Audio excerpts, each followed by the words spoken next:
Big TV భక్తి సమాచారం WhatsApp ఛానల్లో జాయిన్ అవ్వండి. అన్ని విశేషాలు ఎప్పటికప్పుడు తెలుసుకోండి.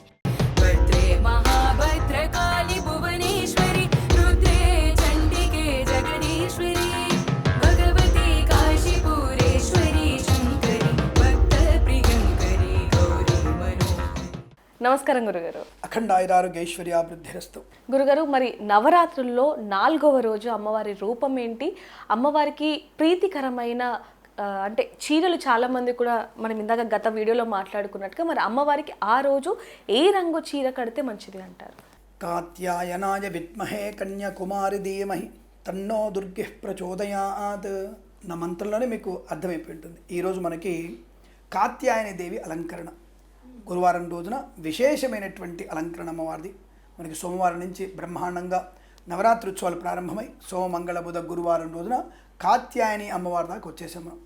అంటే దాదాపుగా బ్రహ్మాండమైనటువంటి కాత్యాయని అమ్మవారిని ఉపాసన చేసిన వారికి, ముఖ్యంగా ఈరోజు వివాహం కాని వారికి, సంతానం లేని వారికి అమ్మవారు ప్రత్యక్షమైనటువంటి వివాహ యోగ్యతని, సంతాన ప్రాప్తిని కలిగించేటువంటి మహత్తరమైనటువంటి శుభయోగమైన కాత్యాయని దేవి అలంకరణ అవతార ఉత్సవం ఈరోజు. నవరాత్రుల్లో ఈ కాత్యాయని అమ్మవారు చాలా సైలెంట్. అసలు ఎంత నిదానం అంటే అమ్మవారు అంత నిదానం. అసలు చాలా ప్రశాంతతకి ప్రసన్నతకి మారుపడి ఉంటుంది.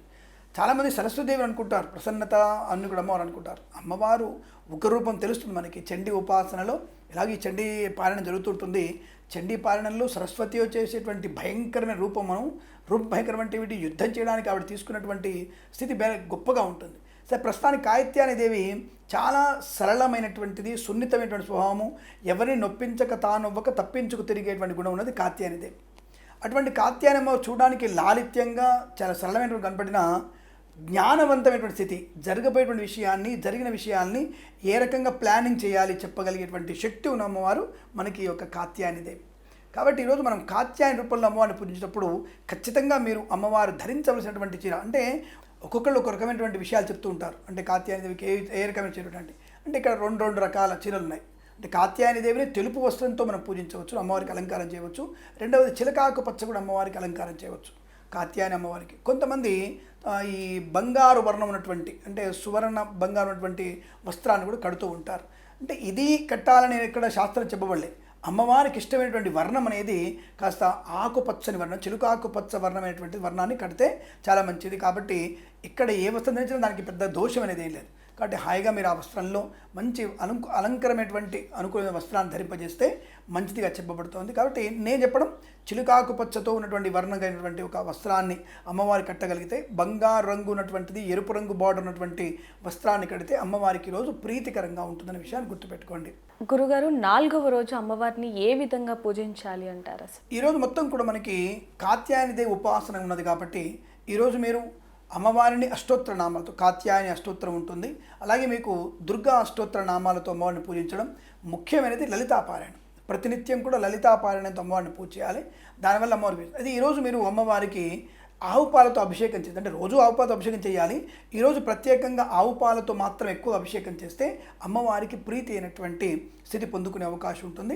అలాగే ఈరోజు విశేషంగా ఆవు పాలతో అభిషేకం చేసిన తర్వాత వెంటనే మీరు గంధపు చందనపు నీళ్ళతో కూడా అభిషేకం చేస్తే అమ్మవారు వెంటనే మనకి ప్రసన్నత కలిగి వివాహ సంబంధమైనటువంటి అనుకూలతని, సంతాన సంబంధ దోషాలను నివృత్తి చేసి మనకి మంచి అదృష్ట యోగాన్ని, అంటే సంతాన వైవాహిక జీవన అదృష్టాన్ని కలిగించే అవకాశాలు చాలా చక్కగా ఉంటాయి. అనుకూలమైనటువంటి వైవాహిక జీవన ఆనందం కూడా ఉంటుంది. అంటే భార్యాభర్తల మధ్య ఉన్నటువంటి ఏదైనా ఇబ్బందికరమైన వాతావరణం లాంటిది కూడా తప్పించుకొని సుఖము, శాంతంతో, అన్యోన్య దాంపత్యంతో ఉండగలిగే అవకాశాలు ఎక్కువగా ఉంటాయనే విషయాన్ని గుర్తించవచ్చు మనం. మరి గురుగారు, అమ్మవారికి పూజిస్తూ పఠించాల్సిన మంత్రం ఏంటండి? ఇక్కడ మీరు ప్రతినిత్యము కూడా లక్ష్మీ సహస్రనామ పారాయణం కానివ్వండి, లలితా పారాయణం చెప్పుకోవాలని చెప్పాము. ఈరోజు విశేషంగా మీరు చేసుకోవాల్సింది కాత్యాయని అష్టోత్తరం ఉంటుంది. ఒకవేళ కాత్యాయని అష్టోత్తరం దొరకని వాళ్ళు, అంటే గూగుల్లో దొరికిపోతున్నాయి మీకు అన్నీ కూడా, కాత్యాయని దొరకకపోతే దుర్గా అష్టోత్తరం చదువుకోవడం మంచిది. లేదా మనకి వరలక్ష్మి వ్రతం రోజున మనము ఈ ప్రకృతి అయిన మహావికృతి అయినటువంటి లక్ష్మీ అష్టోత్తరం చదువుకున్నాం, దాన్ని చదువుకున్న మంచిదే తప్పకుండా. మంత్రము అనేది ఇక్కడ చాలామంది గుర్తుపెట్టుకోండి, మంత్రోక్తంగా పూజ చేయాలనేటువంటి విధానం లేదు. మంత్రోక్తంగా బ్రాహ్మణుడు వచ్చేసి పూజ చేయాల్సింది తప్ప మనం మంత్రాలు చేసుకొని సరే మనకి దుర్గా సూక్తం వచ్చు నోటికి, లక్ష్మీ సూక్తం వచ్చు నోటికి అని చెప్పేసి చెప్పడానికి అవకాశం లేదమ్మా. కానీ ఎవరైనా సరే మంత్రోక్తంగా చేయాలనుకుంటే బ్రాహ్మణుని పిలిచి చేయించుకోవాల్సిందే, శ్లోకోక్తంగా చేసుకునే ప్రయత్నం. అలాగే మీరు అడిగినటువంటి విశేషంలో ఏ శ్లోకం చదవాలని అడుగుతారు కదా, దేవి భాగవతం.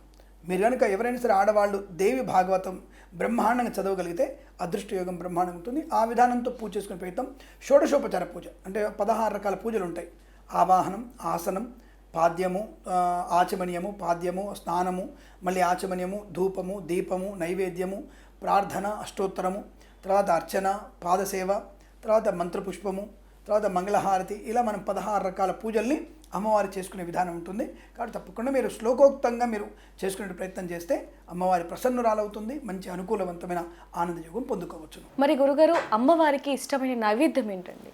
అంటే విశేషంగా కాత్యాయని దేవికి పెరుగన్నం ఎక్కువ ఇష్టం. అమ్మవారికి పెరుగన్నం బాగా ఇష్టం ఉంటుంది. దద్యోదనం అంటారు, అంటే బాగా మంచి మిరియాలు వేసేసి మంచిగా తాలింపు వేసి దద్యోదనము అనేటువంటి పెరుగు, అంటే పెరుగు అమ్మవారికి పెట్టడం. ఇందాక చెప్పుకున్నట్టుగా మీగడ పెరుగు కూడా అమ్మవారికి చాలా ఇష్టం. మీగడ పెరుగు కూడా అమ్మవారికి నివేదన చేయవచ్చును. అలాగే గారెలు వండి తేనె కూడా సపరేట్, అంటే తేనె గారెలు అంటారు వాటిని.